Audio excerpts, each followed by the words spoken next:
Hello ទាំងអស់គ្នា Free Fire បានចាញ់ចូលថ្មីមកទៀតហើយគេមកដល់ម៉ោង3យប់ហ្នឹងណាដែលមានតួអង្គពីរហើយតែ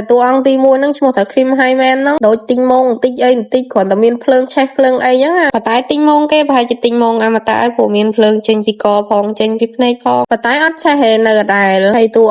ី1 Purple Shape ដែលមានន័យថាស្រមោលពណ៌ស្វាយគេហ្នឹងមានម៉ាស់មានអីហ្នឹងប្រហែលជាខ្លាច COVID ដែរមើលទៅនិយាយទៅប៉ែក Free Fire ហ្នឹងប៉ាកែចេញឈុតថ្មីរហូតហ្មងហើយចំណាត់ហ្នឹងអាចាស់ចាប់មិនទាន់អស់ហ្នឹងអាថ្មីមកទៀតដល់ពេលឃើញអញ្ចឹងទៅវាចេះតែខ្វះកអញ្ចឹងណាខ្វះកចុះខ្វះកឡើងក៏ដាច់លុយញ៉ាំត្រីខទៅប៉ុន្តែអត់ជាបញ្ហាទេដោយសារតែ website របស់ចំណាត់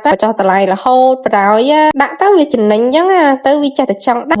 $9.67ជាមួយ VIP 3 កាតទទួលបាន 3000 ពេជ្រ claim រយៈពេល1 ខែអាហ្នឹង sale លុយបានច្រើនណាស់ហើយតិចទៀតហ្នឹងចំណាត់បញ្ចុះទៅលើ VIP ផ្សេងទៀតច្រើនជាងហ្នឹងទៀតអញ្ចឹងហើយកុំភ្លេចតាមដានចំណាត់ទាំងអស់គ្នាចាំចំណាត់ចេញវីដេអូប្រាប់ថាចេញថ្ងៃណាធ្វើថ្ងៃណាអញ្ចឹងណាអញ្ចឹងចំណាត់មានតែប៉ុណ្្នឹងឯងអរគុណច្រើនបាយបាយ like share វីដេអូផងណា Top Fan